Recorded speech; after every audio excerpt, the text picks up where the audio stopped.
You're listening to Radio Now 95.3 FM. I'm Zibby and welcome to Jollof Agenda. Now, Jollof Agenda is that perfect show to help you kick off your weekend.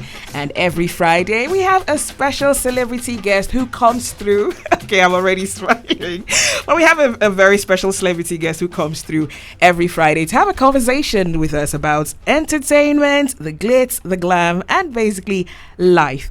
It's not any different today. Our special guest is, you know him, you love him, he's a comedian, he's a content creator, and he even does some work with the movies. Our special guest is a guru.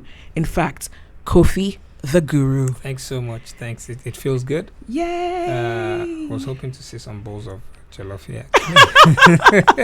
Oh wow, Koffi. Feels good. Thanks so much for having me on the show. It's a pleasure. It's our pleasure to have you. So how are you? I'm good. Wow, Koffi, you've been in this game for a while. By his grace. Give us the details, the exact details. How long have you been doing this? Okay, started on stage as an actor since 98.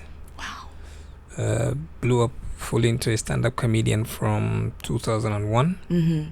So that's 20 years as a full-time stand-up comedian. Before then, it was just acting on stage and then emceeing gigs in University of Lagos.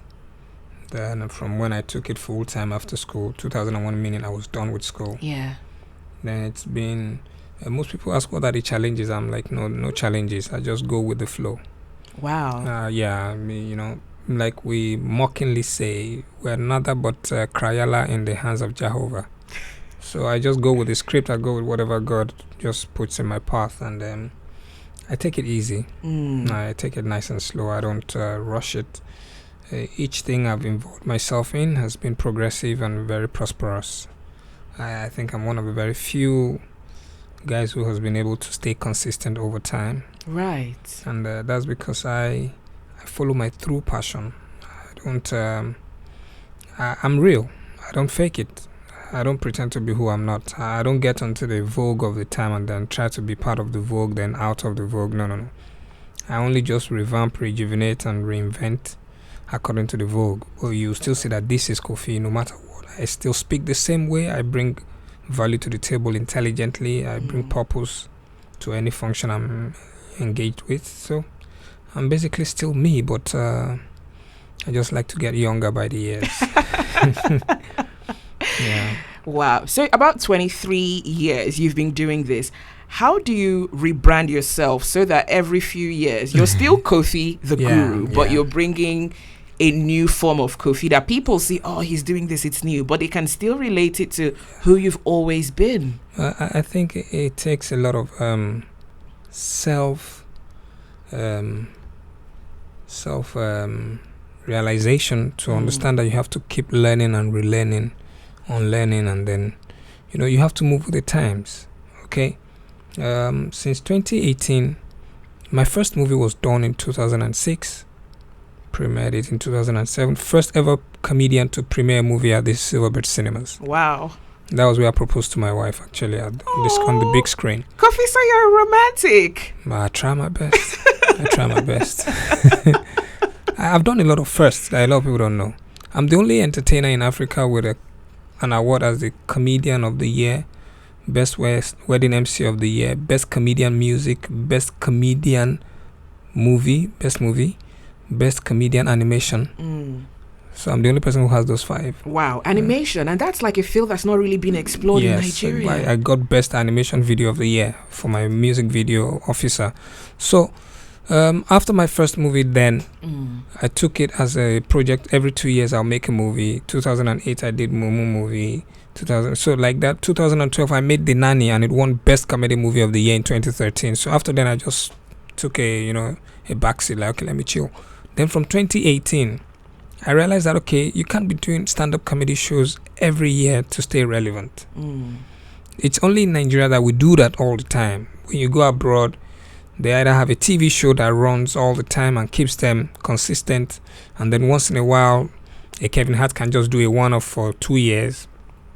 Eddie Murphy hasn't done a stand-up special since 1986. Wow. Yeah, so that's how it's supposed to be. But we merge concerts with stand-up comedy and call it a stand-up show. No. That's true. It's concerts we do. So it gets to a point where you have to realize that you need to separate it. But then you must still try to rebrand and keep going to business. People must see that you're around. You must be everywhere. In Nigeria, you have to be everywhere because it's a wosi environment. Wosi means I was gonna ask. It's a daily income economy. Okay. You know, hustle as you go. Yes. So you have to constantly be in their faces. So you have to look for different means to do that. I've been doing music as well since 2004. But then it gets to a point where that envelope closes. Music gives you 10 years to say what you have to say. If you're lucky enough, it gives you another 10 years, but not as consistent as your first 10 years. Then by His grace, another 10 years. So from 2018, I now decided, okay, stand-up comedy. Okay. I've done Koffi, out of control. Then we've come to what are we going to do next? So 2016, I dedicated the entire year to push out upcoming comedians. Okay. Josh Too Funny, Bello Crab, and the likes. Yes. Wow. Yeah. I created Mama Felicia for Josh Too Funny. In fact, somebody once saw my skits and was like, why don't you do something like that Josh Too Funny guy? Just look. You don't know. He didn't know that the gown he was wearing, I sewed it. Wow. The hymn book in his hand, I created it. He didn't know that the first set of recordings of Mama Felicia, I was the one who did it. So I was, so that was my push mentoring for 26. other people. Yeah, that's basically, my industry would die if the few of us milking it just think it's all good. And then others don't come on board and redefine it. So 2018, I started with the movies and decided, okay, let's do movies up to the point where we're going to create a pathway. Not so many comedians understand the power of making movies. It gives you a longer lifespan than a concert every year. Right. For years, wifey used to tell me, bro, come. We don't need to do a comedy show to be relevant. Your scripting, your writing, your acting, your movies are fantastic. Let's stay on this path. But I needed to just keep letting the public know that I was here. Mm-hmm. She goes, you're funny. No, you don't need to prove to people that you're funny. Anytime you take the microphone, no matter what the audience, elite audience, social audience, grassroots audience, you will deliver. Who are you trying? Let's just do it. So, but after the 2015 show, she was like, okay, cool. Let me just do this for the boys. And then when you make a movie, my first movie in 2006 till date, I'm still getting earnings from it on YouTube or whichever. The Nanny? No. Two Blackbirds. Okay. Two Blackbirds was the first movie. Momo movie, I went on YouTube and saw that my movie had been redefined and redesigned with different titles to make money. Wow. But all the jokes I have cracked since I ever started as a comedian, even as far back as 3 months ago. 3 months ago, when you say some of the things you said 3 months ago now, it will not make sense anymore. But the movie story is relevant for all times. And it can also inspire other people to make other pictures from. So I just said, okay, next level, let's focus on the movies. And then the music I had been making now became more useful for the movie soundtrack. Because every movie I had made, I made a soundtrack album for it. So till date, I have 18 albums. This year alone, I'm releasing 4 albums. Wait, Koffi. Yes. Why have you not been telling us all this? If you follow up, you will know. Every once in a while, I throw out something fantastic. But, like I said, music gives you an envelope. Yeah. So it's Davido season. You can't keep... And I don't do music for the clubs.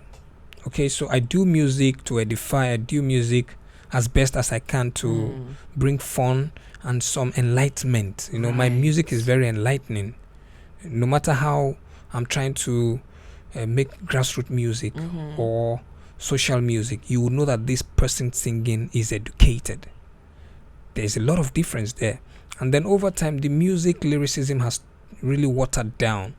So someone like you might not be able to find your place in the dance circles in these times, no matter how you do it. Fiesta is one of the greatest dance tracks I've ever done, featuring Ashley. If you hear it right now as I'm speaking with you, you'll be like, wow, who did this? You say, Koffi here? When you listen to This party, same Koffi. when you listen to party people, you'll be like, Koffi. When you listen to Just a Fan, you're like, hey, Koffi. Before with Sound Sultan and Buff, you're like, ah.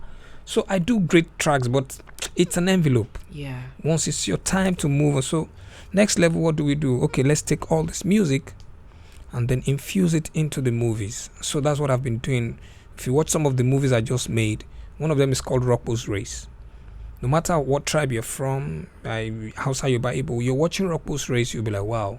It has Shino Peters, it has Salawa Ben in it, it has Omobaba in it. Wow. And then I used that platform for Ashley, a musician, to, do work something as Buki, Thomas and all that. We made a lot of songs for that movie. And you're watching the movie, the picture and the songs are going together. You're like, wow, this is a great job. Mumbo Jumbo was the first one I did in 2018. Rapper Tapper. I brought the journey of an old rapper in Nigeria trying to find himself in the new rap game. And that's trap music. So I had to score music as an old time rapper and then do music as a new time rapper. And you wrote the music yourself? I wrote and recorded everything. Wow. In fact, I released an album under an alias. And people didn't know it was me. If you go on iTunes and you look for Monkey, Trapped in a Young Body, that album is by me, but it's a trap album, so you think it's a 21-year-old singing. Wow, Koffi. This is basically constant evolution. Yes, so I did that at 41, but you think it was a 21-year-old singing. So I keep doing those things as the inspiration comes, and I don't let anything hold me back. I don't let anything tell me you can't do it. I can hide under an alias and do it better. Yeah. I have a lot of books that will be coming out in years to come. You will not know it's Koffi that is writing them. Koffi, you're from a different plane. Yeah, because on my 40th birthday, I released my book, Beauty of the Beast, because Beast of Comedy, the scars that made me a star. That has to do with the struggles and then the scars on my face anyways. So I noticed the reception was quite good. And this was under a pen name as well? No, this came out as me. That's Koffi, okay. So the reception was good, but I realized that a lot of the young people that I even threw it out online for free were not reading. So I moved back. I know what they want to read. So I penciled some books that I'll write for them to read, but you don't know it's me writing them. So these are the ways that I redefine, reorientate, and renavigate my journey. So long as I am fulfilling a purpose, I am catching my own cruise in between, and I am constantly busy doing something good without having to be forced to go in the direction of a desperate person trying to survive in entertainment, because most of the time, what most of us do in entertainment is to constantly catch attention as best as possible to survive. That's where you now see scandals, right, and trends and all these things. And all publicity is good publicity. That's, a popular show. I agree for those who run it. From my upbringing, that would not apply. Before I do it, I'll think of how my mom raised me, her sacrifices. Yes, if a scandal came through and it came from a point where you can understand that I didn't orchestrate it. It happened. Fine, it's different. But when you constantly orchestrate things to trend, I think it says a lot about your upbringing, the failure of your family.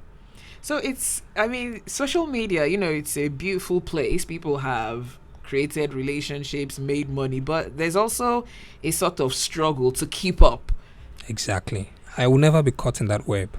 I don't need to keep up with anything. It is what I want you to see that you see. If you like it, if you don't like it, I don't care. Scroll on. I know. Okay. Today is Wednesday, yeah? Yes. I have a gig tomorrow, Thursday. I probably won't post it on social media. I have another one on Friday, back to back. Last week, I was doing some other stuff. So I'm busy too. Even when I'm not engaged professionally as a master of ceremony, I constantly get myself busy with my own projects. This year alone, I've shot 5 movies. We're about going in on set for the 6th one. Wow. Yes, last year we did about 5 movies or 6. So I'm constantly busy no matter what. If I'm not busy with my movies, I'm thinking of, okay, what do we do next? I'm in the studio recording music. Like I said, this year I'm dropping 4 albums. I've released the first one. The second one was due on June 12th, but I said, okay, push back till December. It's a gospel album. I only just teased out some of the tracks. One featuring Mike Abdul, one featuring two rappers. Proverbs used to be called Proverbs, was now Army, and then J Lyricist. I'm working with Wed MC on one of the tracks. I'm working with Nusa on one of the tracks. So I'm busy. So no matter what, I will not look for attention on social media with some non-entity activity. I'll do good things, especially for my children. Some people like, your set don't retire now. Why still they record music? I'm not recording music for you. I'm recording music so that my children can have value for music. They can understand valuable music. They can have ears for good music. The reason why I'm sane in this environment is because I grew up on good music and norms in my home. So I owe it to my children. No matter how the music is, my children will listen to my music first and use it to compare what is coming from outside. Forgive me, I won't mention names, but there's a particular artist now that has a huge following of yes. I'm looking for the word to be polite on radio. That has delinquents. Explicit music that has been misleading a lot of young people. Right. I can proudly beat my chest that my children would never listen to that music and dance to it, because they would know that daddy can never be wrong. I'm their first superhero. So if I tell them that music is not good, they will believe me because they are listening to. I'm the first ever entertainer in this country to record an album for the kids. It's called For the Kids. We're only two people on earth who have that album, Nat King Cole and myself. If you go online and you type For the Kids, you see Nat King Cole, you see Koffi the Guru. You know, I was having a conversation with one of my colleagues, I think it was on Monday, and we're talking about how there isn't a lot of local content for Nigerian children. So a lot of the things they're listening to reading are foreign. And it's nobody's fault but the government, who doesn't put in policies that safeguards our structure in entertainment and in our education. We're supposed, every school, every institution, every higher learning space is supposed to have all these things. The moment we're learning how to use microscopes and all that, we should also be learning some ethics through. That is true. Yeah, so it's supposed to be balanced. So you won't have your children on the assembly ground singing and dancing to some very, explicit content. Yeah. Even some of the dance moves are very inappropriate for children. Totally. You see kids doing those dance moves and be like, where are the parents? No, it is society, because the parents can't be there all the time. And it's when they go out sometimes that they see it. When we were growing up, society trained the child. But nowadays, once the child is being cautioned by another parent, even the main parent starts to complain. And that's a very revolting spirit of how they were handled when they were kids that they didn't like, that they now grew up with and decide nobody must caution their own kids because they didn't like the way they were cautioned as kids. But then it bites back. When you get older, these kids are going to become a menace to society. Unfortunate. Which is what we're seeing with American kids. The way they talk back to their parents, the way British kids can call the police on their parents. If the Nigerian society was like that, by now, kids would have been calling the police on their parents. If we had, that kind of structure. Yes. But as it is, even the police here will smack you first. you can't. Who you can't report?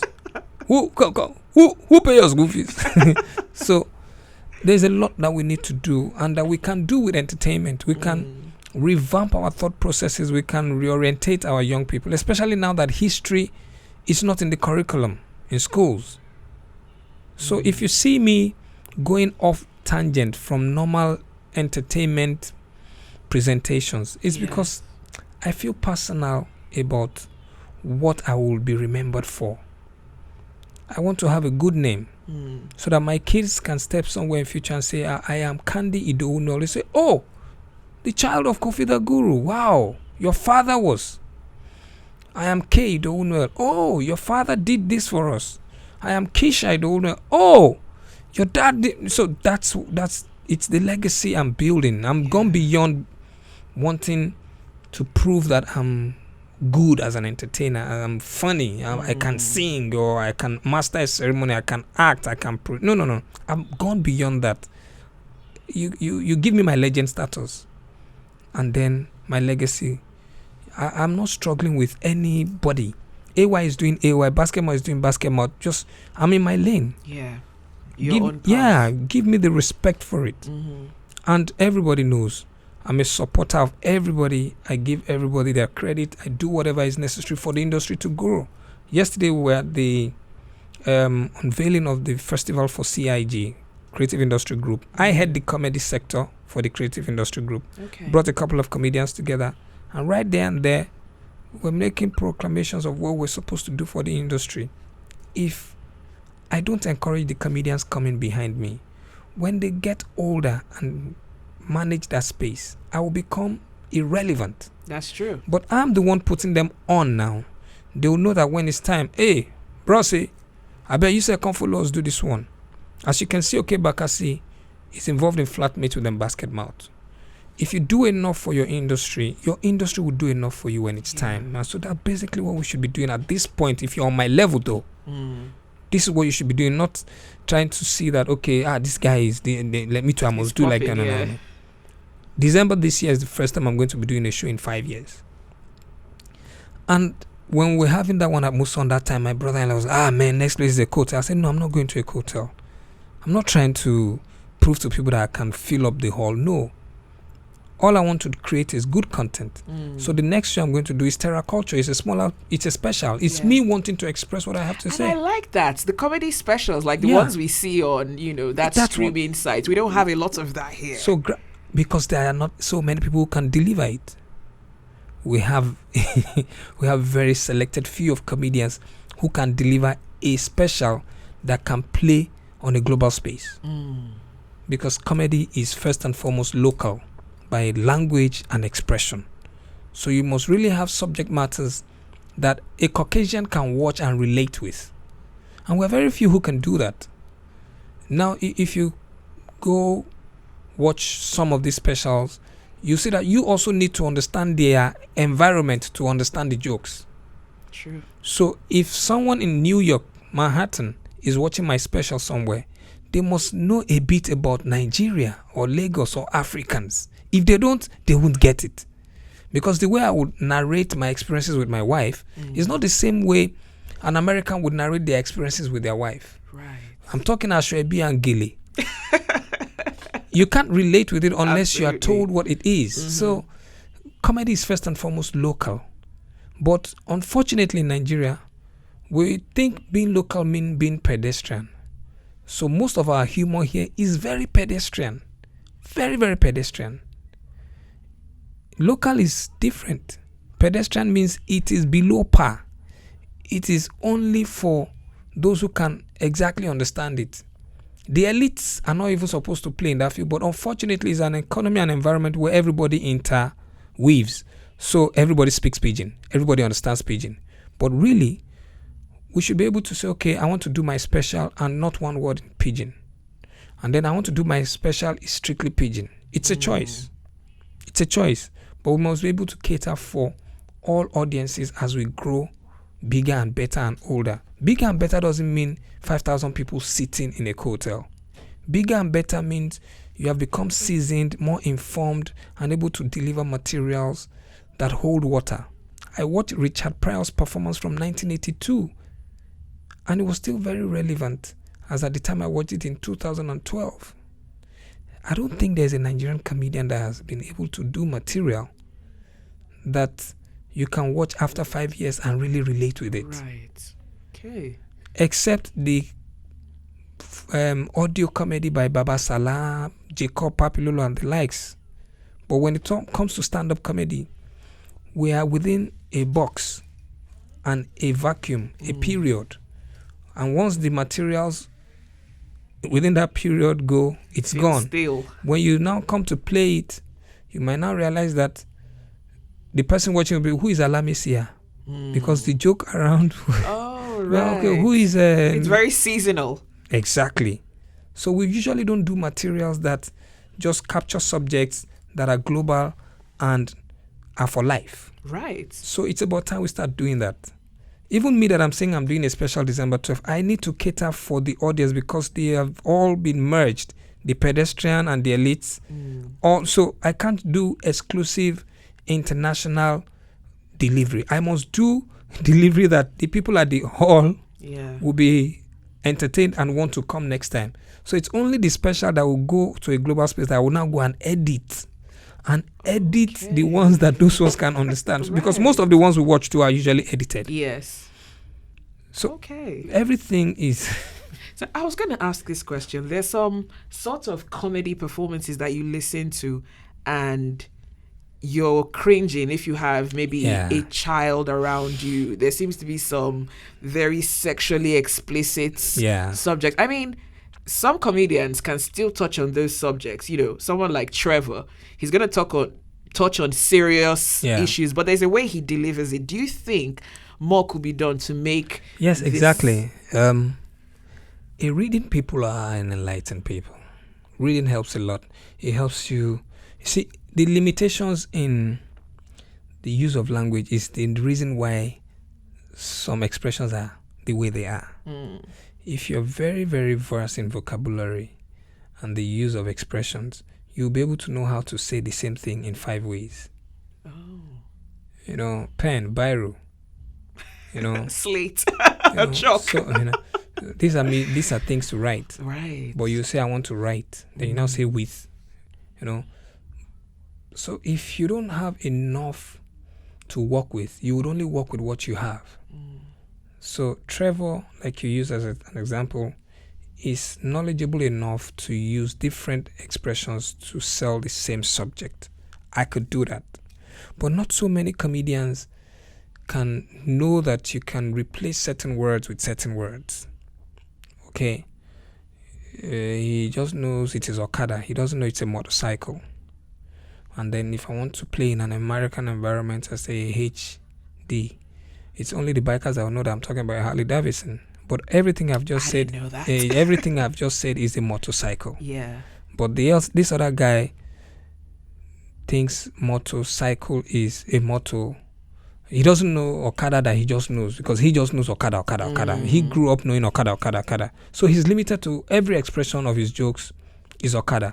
So when he now gets to an audience, a particular audience that needs him to entertain for 10 minutes, so everywhere where he's supposed to censor the word Okada and put a motorcycle, he will still say Okada because that's his limitations. Right. But I know that when I'm at Agege and I'm relating with the guys, I'll say Okada. But when I move to a supposed Tush event in VI, I'm going to replace Okada with motorcycle. I know that because I have the use of language in different ways. So that's what is causing that problem. It's not like they do it on purpose to want to be insensitive. Okay. It is the limitations of the use of language. As read as the person is, as enlightened as they are, I can't fault anybody. Humor is humor. Place the comedian in where their humor applies. Don't blame them. It is your fault. Look for the person that fits into that environment. Yes, I blame people who bring a comedian on board and then complain that the comedian was... No. Didn't you know his pedigree before bringing him there? Because he's trending or he's funny and people clapped and cheered him at a particular event doesn't mean he applies to that event. You see people complain that comedians shouldn't be on the altar and crack jokes. Why did you take comedians who you saw at a club to a church altar? Right. Because he's suddenly popular all over the place. People are, shouting his name. You now think, is that the purpose of your, so bring the comedian that applies to your environment. Don't be blaming comedians and abusing people for doing what they want to do. That is him. Some comedians will be polite enough to say, I'm sorry, I know if you can't perform there, but because he needs to pay his bills, the money coming in is good. He can't say no. He gets there and he fumbles. He doesn't care because he needs the money. You say, what he's saying? No. You bring a comedian who didn't go to school, who doesn't understand the meaning of the word physically challenged. He doesn't know that he's supposed to use that expression to cover up. Yeah. So he will now call the kid as it is in normal parlance. Very inappropriate. Yes, it will offend the audience. Yeah. But if he had gone to school enough to know it, he would say it in a way that it was very cultured. So me, I blame event organizers, or what do they call them now? Promoters? Promoters and what do we call these? Event planners. Okay. Who would rather, out of spite sometimes, decide not to use the appropriate person for an event and use their person. Yeah. That's the term. Maybe to save some money. Exactly. At some point, that was always done to people like us. You book events in our names, get the money, then go look for other sources. Wow. Yeah, several times it happened to me. I didn't even know. Until at some point, some man met me at some place. We paid you, you didn't come to my event. Gordons too said the same thing. He got something. Gordons, we paid you, you didn't come to our event. Paid me? Wow. When? Where? Paid you 700K? You didn't turn up. Say who? Which event? When? Then they started making calls, finding out, and then they found out who collected the money and never called Gordons. Wow. Never placed the call to him. Collected the money. Show they says he's been calling Gordons. Gordons is not picking his call. And at that moment, they're like, well, this is the only person we could book on short notice. And unfortunately, too, Gordons' phone was off. So there was, So me too, a couple of times that things happen. You know, somebody goes, claims about $1.5 million, then gets some young chap that has studied everybody's jokes, can wear a good suit. Have you ever had a situation where someone stole your jokes? No, several times. A lot of entertainers, comedians have leveraged on my jokes. Wow. I know a particular comedian whose career has been built around my jokes. Wow. But it's okay. You know why I don't have a problem with it? Two things. For as many people who are able to come up in the industry, the broader my industry becomes, the bigger we grow. That's allowed. When we were coming up to the likes of Alibaba and Mohammed Danjuma are the people we sort of looked up to. So once in a while, we would pitch one or two of their ideas in our immediate environment. So no problem. But where the problem lies is when you come to an engagement, a public engagement that involves other comedians, and then the owner of the joke is sitting right there, then you go ahead of them and perform their joke before them. That's where the problem lies. Yeah. That's what we're actually fighting against, and we've been talking about. There was a year I took it upon myself to sanitize. I was blacklisted. I was dubbed stubborn and, a lot of things. So I pulled back. A lot of the promoters, my cousin was at a meeting where they were planning. The committee sat, the head of the committee sat, everybody sat. I had been telling him that this was happening. He didn't believe me. So he was part of the events company that went to pitch for the event.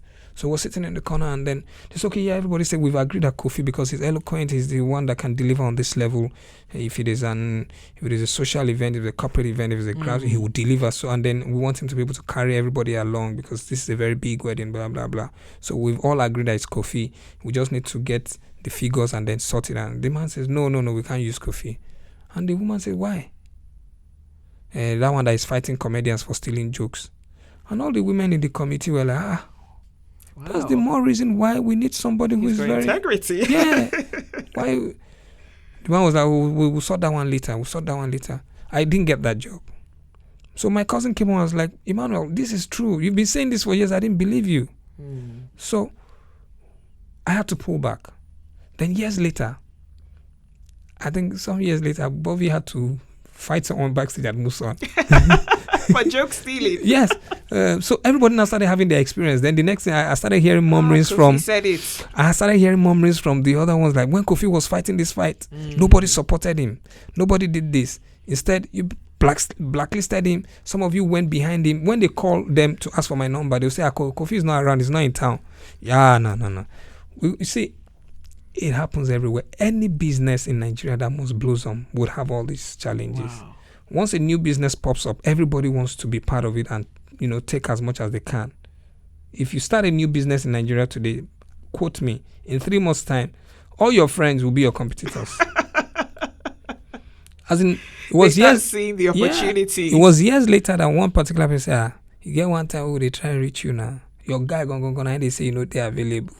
I mean, no say you did. I know you were around. But he didn't know that I know you, so I just kept quiet, because he was friends with the owner of the agency and the like. So I just left the deal. I know you're doing good, so I didn't bother. But this your industry, you guys are not trying. Wow. I'm like, no, we're trying. It's just that people who have bills to pay, they are hungry. I am not that hungry. I'm not desperate. That's the problem. Yeah, desperation. Some people are very desperate to quickly blow up. The pandemic in some way would have made things even worse for a lot of people in this space. The pandemic was a blessing to me. Wow. Yeah, it was.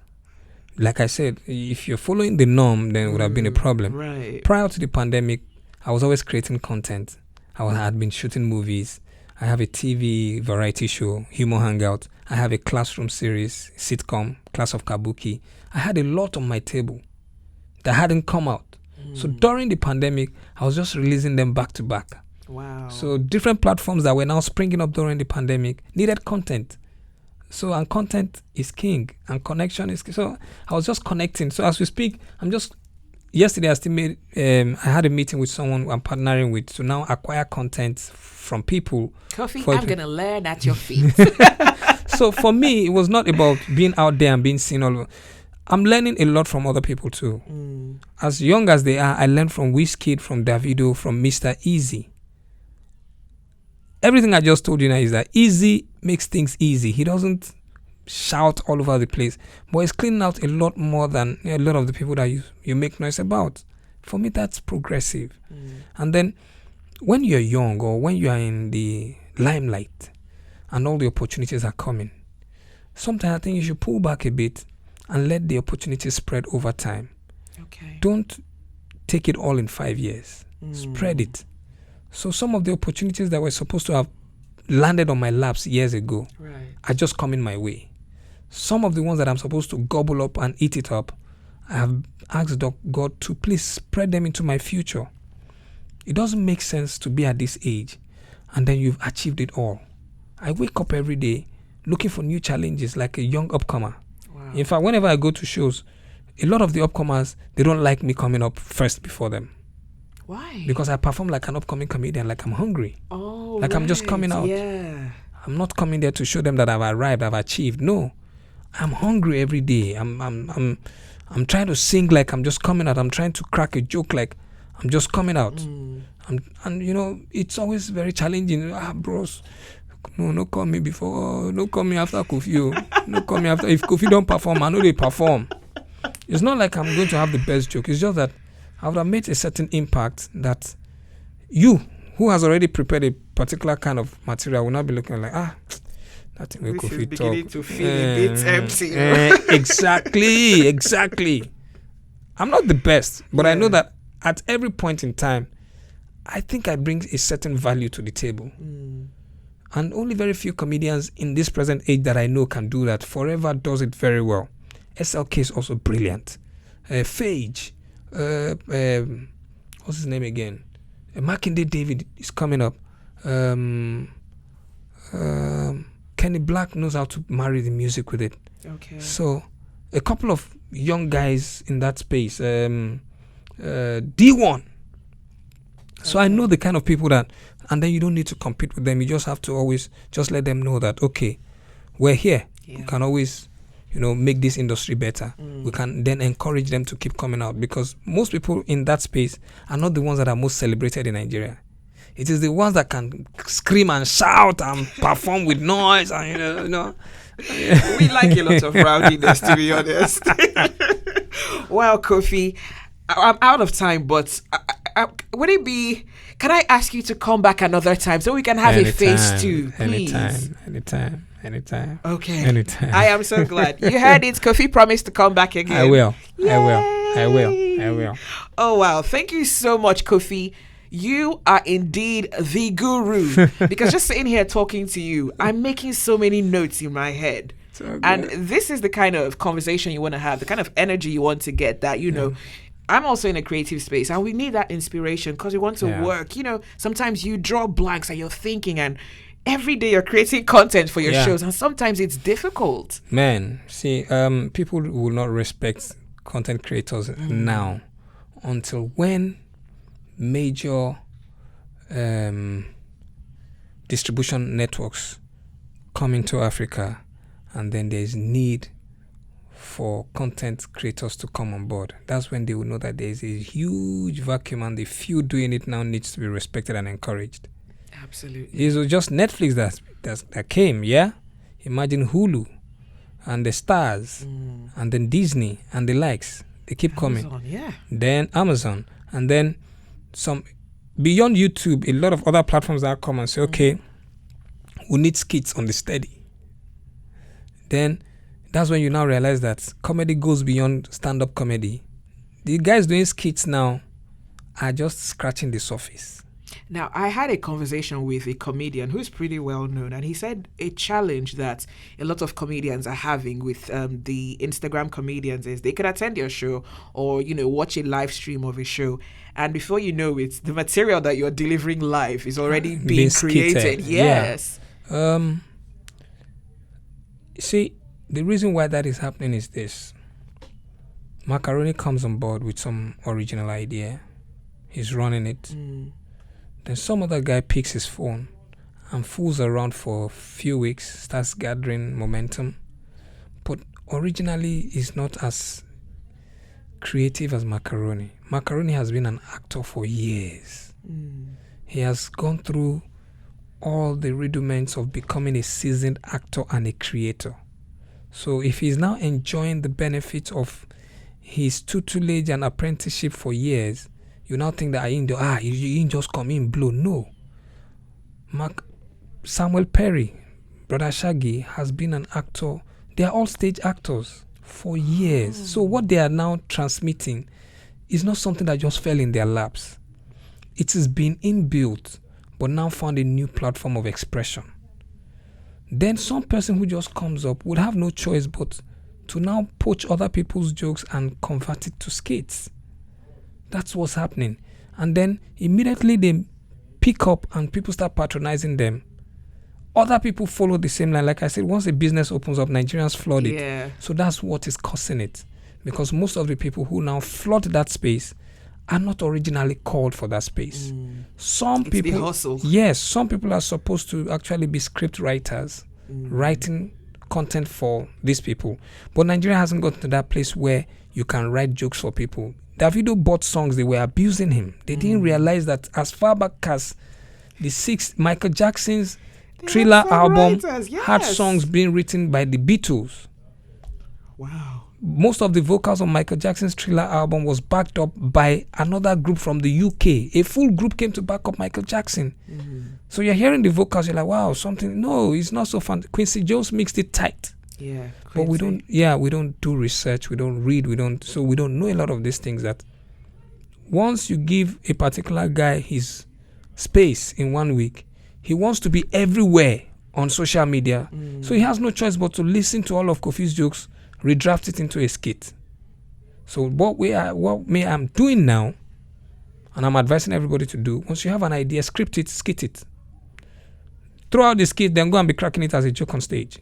Right. No. I have a lot of skits characters that I've been playing with on the ground. Alagbank, Akibu, Jim Kali, the gym guy, a lot of the Lamba. Everything I'm going to start throwing it out there so that you see that, okay, these original ideas came from here. It was just this yesterday night, I just threw something at my wife that I saw as a meme on WhatsApp. I said, they don't turn this joke to meme. This joke about ambulance and all that I crack everywhere, they've turned it into a meme. They turned it into a meme in text because they could not act out the joke. If it was possible to act out the joke, it would have been acted out. But they would need an ambulance and to drive on Ekpe Expressway to create the... so a lot of effort. The effort will be too much. Yes. So let's just write it out as text and create it as a funny meme. So I agree with humor in a lot of diverse expressions, but please, maybe you should give credit, show respect to the owners, people, because they also need to pay bills. And unfortunately, the corporate environment does not have good copywriters in this generation who think deep, but would rather quickly look for an influencer to sell a product. So it's making it worse. So once you pay this influencer maybe 500k, that's easy money for just saying, the next, myself, I want to be influencer. And then the influencer causing influencer. So, it's best that we all align at some point. Maybe corporate Nigeria starts to recognize the fact that, okay, this is how it should be. But because entertainment is not so structured, we don't have umbrella bodies that protects the intellectual properties of people, so we'll always have problems. That's why we're where we are. Wow.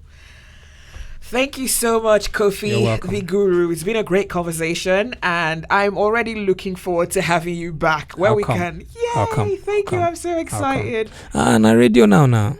I mean, when you were reading the news, I was speaking to my colleague. I say, wait, Koffi has done something very similar. Like, he's very confident with the news. I'm a presenter. What can't you do? I started on stage as an actor. An actor is all-encompassing. Yeah. You know, as an actor, you have to act it. As an actor, you can act as a presenter, a doctor. So, as an actor, you should be able to, deliver on all levels. The Guru. Yes, ma'am. Thank you so much, Koffi. It's been an honor. It's been a great conversation, and I can't wait to have you again. Thank you very much. Thank you so much. Yeah. And that's it for Jollof Agenda on Radio Now 95.3 FM. It's Zibby here. Special thanks once again to Koffi the Guru. The Guru. THA.